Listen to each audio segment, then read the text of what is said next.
की सच्चाई, सच छुपने नहीं देंगे। सभी दिल्ली वासियों को नमस्कार।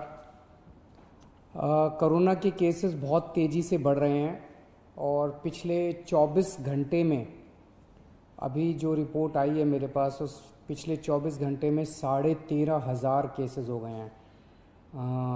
ये रिपोर्ट अभी थोड़ी देर में, और रिपोर्ट में और काफ़ी सारा डेटा होता है तो थोड़ी देर बाद रिलीज़ होगी रिपोर्ट। 13,500 केसेस काफ़ी ज़्यादा हैं। नवंबर में जो पीक आई थी उसमें 8,500 केस थे, उसके मुकाबले 13,500 केसेस ऑलरेडी हमारे हो गए हैं। इस बार जो वेव है, बहुत हम सब जानते हैं बहुत ख़तरनाक वेव है। इसमें यूथ काफ़ी ज़्यादा अफेक्ट हो रहा है इस वाली वेव में, और इस वाली वेव में बच्चे भी अफेक्ट हो रहे हैं। तो सबसे पहले मैं यूथ से अपील करना चाहूँगा, युवाओं से अपील करना चाहूँगा। अभी हमारे पास जो डेटा पिछले 10-15 दिन का डेटा है वो ये दिखाता है कि 45 साल से कम उम्र के जो लोग, जो कोरोना के पेशेंट्स अभी तक आए हैं, उसमें 65% पेशेंट 45 साल से कम उम्र के हैं। तो मैं सभी यूथ से अपील करना चाहूँगा, एक तो आप हमारे लिए, आप देश के लिए बहुत कीमती हैं, हमारे युवा देश के लिए बहुत कीमती हैं, आप लोग अपने परिवार के लिए बहुत कीमती हैं। आपकी ज़िंदगी, आपका स्वास्थ्य, आपकी हेल्थ, आपकी सुरक्षा हम सब लोगों के लिए बेहद ज़रूरी है। इसीलिए मेरी आप सबसे अपील है, मैं समझ सकता हूँ कि आपके ऊपर अपने माँ बाप की जिम्मेदारी है, आपके ऊपर अपने पत्नी की जिम्मेदारी है, आपके ऊपर बच्चों की जिम्मेदारी है, आपको घर से निकलना पड़ता है उन जिम्मेदारियों को पूरा करने के लिए। आपको घर से निकलना पड़ता है अपने 2 जून की रोटी कमाने के लिए, अपनी ज़िंदगी चलाने के लिए। लेकिन जब घर से निकलें, एक तो तभी निकलें जब ज़रूरी हो, और दूसरा घर से जब निकलें तो सारे कोविड प्रोटोकॉल्स को फॉलो करें। उसकी बड़ी कड़ाई के साथ आपको उसको फॉलो करना है, मास्क पहन के रखना है, अपनी सुरक्षा अपने हाथ में है। और दूसरा, अगर आप 45 साल से ऊपर की उम्र के हैं तो तुरंत जाके इंजेक्शन लगवा लीजिए। इंजेक्शन सारे सरकारी अस्पतालों में फ्री है, और सरकारी अस्पतालों को हमने, कई सारे अस्पतालों को 24 घंटे हम लोगों ने खोला हुआ है। तो युवाओं से खासकर मेरी अपील है, बच्चों की सुरक्षा हमारे लिए बेहद ज़रूरी है। और अभी सीबीएसई के एग्ज़ाम आने वाले हैं। 6 लाख बच्चे दिल्ली में सीबीएसई के एग्ज़ाम में बैठेंगे। 1 लाख के करीब टीचर्स इसमें शामिल होंगे। ये बहुत बड़े हॉटस्पॉट्स बन सकते हैं, बहुत बड़े स्तर के ऊपर कोरोना फैल सकता है। बच्चों की ज़िंदगी, बच्चों की सेहत, बच्चों का स्वास्थ्य हमारे लिए बहुत ज़रूरी है। मेरी हाथ जोड़ के केंद्र सरकार से अपील है कि सीबीएसई के एग्ज़ाम्स को कैंसिल किया जाए, और इसके एवज़ में कोई और तरीके निकाले जा सकते हैं, या तो ऑनलाइन का कोई तरीका, या इंटरनल असेसमेंट करके उसके बेसिस के ऊपर इस बार बच्चों को पास किया जा सकता है। लेकिन सीबीएसई के एग्ज़ाम कैंसिल करने बहुत ज़रूरी हैं।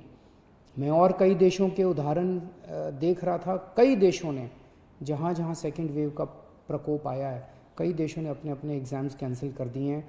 हमारे देश के अंदर कई राज्य सरकारों ने अपने अपने एग्ज़ाम्स कैंसिल कर दिए हैं। मेरी केंद्र सरकार से अपील है कि सीबीएसई के एग्ज़ाम्स कैंसिल किए जाएं। पिछले कुछ दिनों से, और ख़ासकर कल, हमने बहुत बड़े स्तर के ऊपर, जैसा मैंने कहा था कि हम लॉकडाउन नहीं लगाना चाहते, हमारा पूरा प्रयास है कि हेल्थ इंफ्रास्ट्रक्चर जो है वो काबू में रहे। तो कल बड़े स्तर के ऊपर हमने बहुत बड़ी प्लानिंग की, सभी ऑफिसर्स ने और मेडिकल स्टाफ ने बैठ के। तो बड़े बड़े हॉस्पिटल्स के साथ हम बैंक्वेट हॉल्स और होटल्स को अटैच कर रहे हैं, ताकि मान लीजिए किसी अस्पताल के अंदर 100 बेड हैं और उसके साथ हमने एक बैंक्वेट हॉल अटैच कर दिया, उस बैंक्वेट हॉल में भी 100 बेड हैं। तो जो थोड़े से कम बीमारी वाले मरीज होंगे उनको फिर बैंक्वेट हॉल में शिफ्ट कर देंगे। अस्पतालों में केवल और केवल सीरियस मरीज ही रखे जाएं। अगर किसी को केवल ऑक्सीजन की ज़रूरत है तो ऑक्सीजन तो हम बगल में, जैसे एलएनजेपी के सामने एक बैंक्वेट हॉल है, उस बैंक्वेट हॉल के अंदर अगर ऑक्सीजन का भी इंतजाम कर देंगे तो ऑक्सीजन की अगर केवल किसी को ज़रूरत है तो वो बैंक्वेट हॉल में भी उसका इलाज हो सकता है। तो इस तरह से बहुत बड़े स्तर के ऊपर हम बेड्स की कैपेसिटी क्रिएट कर रहे हैं।